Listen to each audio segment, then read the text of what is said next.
Hello दोस्तों, आज की कहानी है माँ पिता ने खेला वही खेल जो उनके बेटे को मौत के मुंह तक ले गया। भाग 1। दोस्तों, अब हर सप्ताह सोमवार, बुधवार, शनिवार आपसे मिलेंगे एक नई कहानी के साथ शाम 4 बजे। दोपहर के 2 बज रहे थे। प्रकाश जी अपनी ऑफिस में किसी ज़रूरी फाइल में सर घुसाए व्यस्त थे। तभी उनकी पत्नी का फ़ोन आया। इस टाइम पर अपनी पत्नी का फ़ोन देखने पर वह थोड़ा अचंभित हुए। इस टाइम पर जनरली उनकी पत्नी फ़ोन नहीं किया करती है। उन्होंने फ़ोन उठाया और वह जैसे हेलो बोलने वाले थे, उससे पहले ही उनकी पत्नी का घबराया हुआ आवाज़ आया। प्रकाश, प्रकाश कहाँ हैं आप? प्रकाश कहाँ हैं आप? मैं मन को लेकर हॉस्पिटल आई हूँ, अब जल्दी से आ जाइए। मुझे बहुत डर लग रहा है, मुझे बहुत डर लग रहा है। प्लीज़ जल्दी आ जाओ, जल्दी आ जाओ। प्रकाश कुछ समझ ही नहीं पाए कि अचानक से क्या हो गया। उनके बेटे को हॉस्पिटल लेकर क्यों जाना पड़ा। वह अपनी पत्नी से पूछना चाहते थे। उनकी पत्नी कुछ भी सुनने के हालात में या जवाब देने के हालात में नहीं थी। प्रकाश जी कहे कि तुम घबराओ नहीं, मैं अभी बस 20 मिनट में आ जाऊंगा। तुम परेशान मत हो, घबराना नहीं, शांत रहना, सब कुछ ठीक रहेगा। फ़ोन रखकर उन्होंने अपने ऑफिस में अपने सहकर्मी को कहे कि मेरा काम जरा देख लेना। मन को हॉस्पिटल में एडमिट किया गया है। सहकर्मी पूछे क्या हो गया, बेटे को क्या हुआ? प्रकाश जी बोले मुझे कुछ पता नहीं। कुमुद का फ़ोन आया था, बहुत घबराई हुई थी। समझ में नहीं आ रहा है क्या हुआ, मैं बस जल्दी से निकलता हूँ। वह अपना सामान ले जल्दी से घबराते हुए ऑफिस से नीचे आए। जल्दी से एक ऑटो लिया और हड़बड़ाहट में अपने हॉस्पिटल की ओर भागे। हॉस्पिटल में जैसे घुसे तो उन्होंने अपने कॉलोनी के 1-2 पड़ोसी दिखे। उन्होंने उससे पूछा क्या हुआ, क्या हुआ? उनके पड़ोसियों ने बताया कि मन छत से गिर गया है, हम उसको लेकर बस हॉस्पिटल में आए हैं। बहुत सारा खून बह रहा था और बहुत सारा खून शायद बह भी चुका है, पता नहीं क्या हुआ।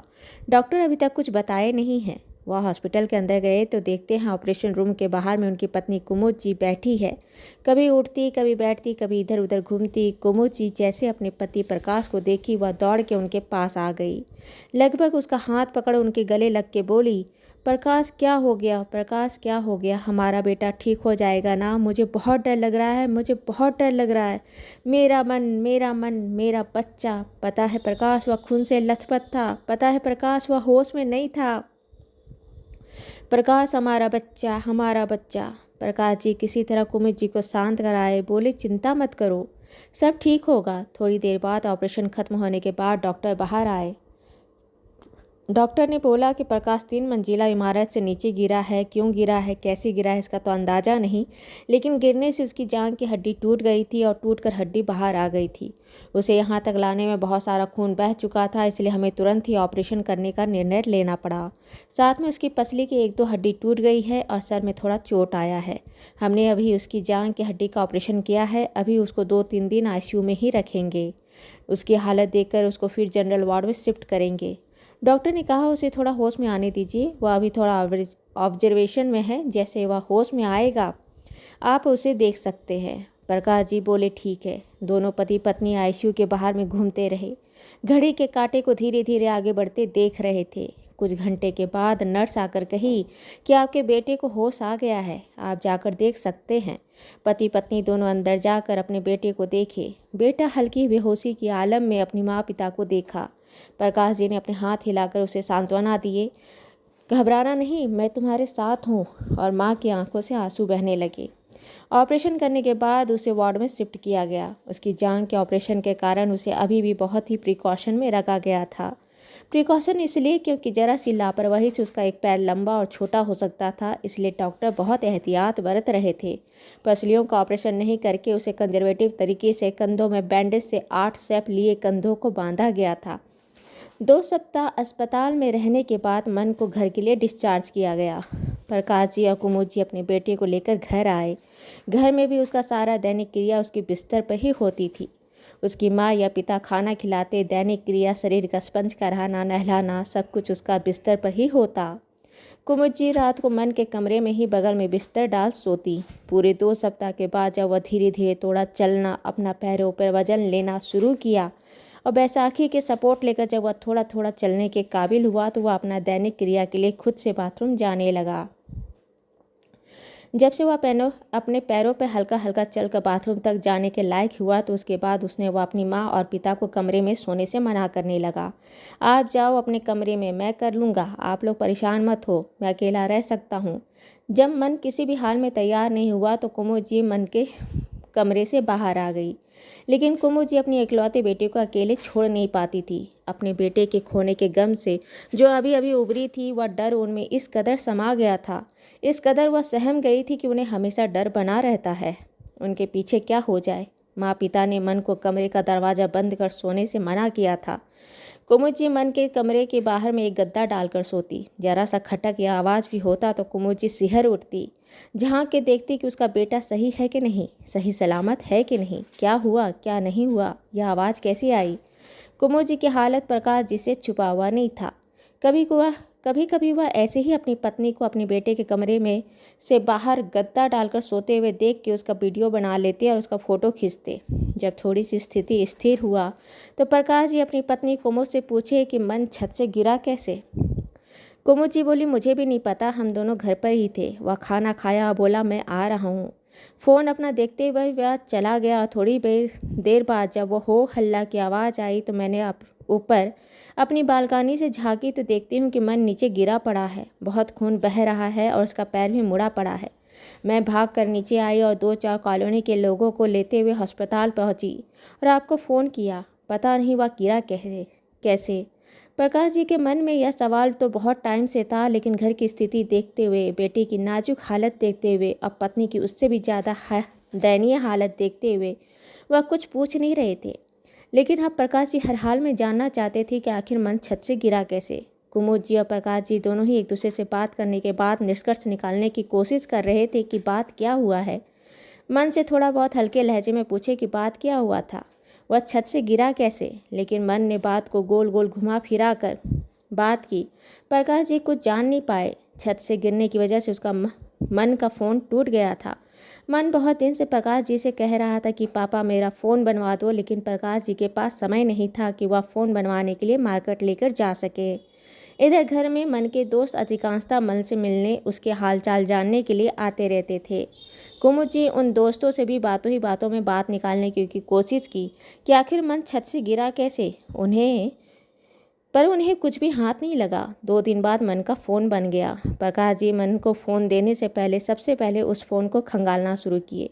फ़ोन को खंगालने से उनको एक वीडियो गेम मिला। जब वह वीडियो गेम का 1-2 लेवल को खेल के देखे तो देखते हैं कि उसमें टास्क दिया जाता है, जैसे कि आप इस लेवल को पार कर लिए तो आप ऐसे टास्क कीजिए, आप इतने बहादुर हैं।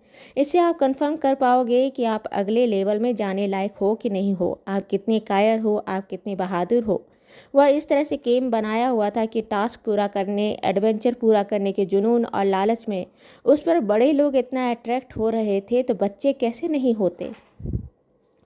प्रकाश जी जब घर आए तो उन्होंने कुमुद जी से पूछा कि हाल ही में मन में ऐसा कौन कौन सा चीज़ किया था जो तुम्हें देखकर बड़ा अटपटा लगा हो, क्योंकि उसके फ़ोन पर एक गेम ऐसा है जिसपे लेवल पार करने पर एक टास्क दिया जाता है, टास्क को पूरा करना होता है, जैसे छत से कूदना, मिर्च खाना, घंटों किसी से बात नहीं करना।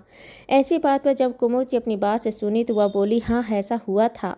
अभी 20 दिन पहले जब आप ऑफिस चले गए थे तो दिन का खाना खाने के बाद समय पर मन खाने के बाद एक प्लेट में 30 लंबी लंबी हरी मिर्च लेकर आया और उसे एक एक करके खाने लगा। आप तो जानते हो कि वह तीखा नहीं खा पाता। आधी मिर्च खाते खाते उसकी हालत ख़राब हो गई। जब मैं बोली कि तू इतनी तीखी मिर्ची लेकर क्यों बैठा है तो वह बोला मैं इसे खाऊंगा। मैं बोली कि इतना मिर्ची खाने की क्या ज़रूरत है। वह बोला मैं देखना चाहता हूँ कि मैं कितना बहादुर हूँ, मैं यह चीज़ कर सकता हूँ कि नहीं, मैं खुद को टेस्ट कर रहा हूँ। मैं उसे बहुत समझाई भी लेकिन वह नहीं माना और मिर्ची खाते गया। 20 मिर्ची खाते खाते उसकी हालत एकदम बेहाल हो गई थी। वह मिर्ची खाता इधर भागता उधर भागता, फिर गुड़ खाता, चीनी खाता, आइसक्रीम लेकर बैठता। मतलब वह 30 मिर्ची खाने में उसे 3 घंटे लगे और उसके बीच में वह कितना ही आइसक्रीम, कितना ही चीनी खाया और 2 जग पानी पी गया। प्रकाश जी पूछे और दूसरा क्या किया था। कुमुद जी कहे पिछली सप्ताह आप 2-3 दिन के लिए अपने ऑफिस के काम से बाहर गए थे। जब आप गए तो उसके दूसरे दिन से सुबह से वह अपने कमरे में बंद हो गया। वह बाहर ही नहीं निकला। मैंने उसके दरवाजे पर इतने दस्तक दिए, वह बाहर ही नहीं निकला। जब मैं बोली कि अगर तुम बाहर नहीं निकलोगे तो मैं दरवाज़ा तोड़ दूंगी तो उसने कहा कि माँ परेशान मत हो, मैं कुछ समय अकेले रहना चाहता हूँ। मैं देखना चाहता हूँ कि मैं इस दुनिया में अकेले रह सकता हूँ कि नहीं। मैं अकेले दम पर, अपने दम पर, बिना किसी से बात किए कितना देर रह सकता हूँ। मुझे किसी की ज़रूरत पड़ती है कि नहीं। आप परेशान मत हो, मैं रात तक दरवाज़ा खोल दूंगा।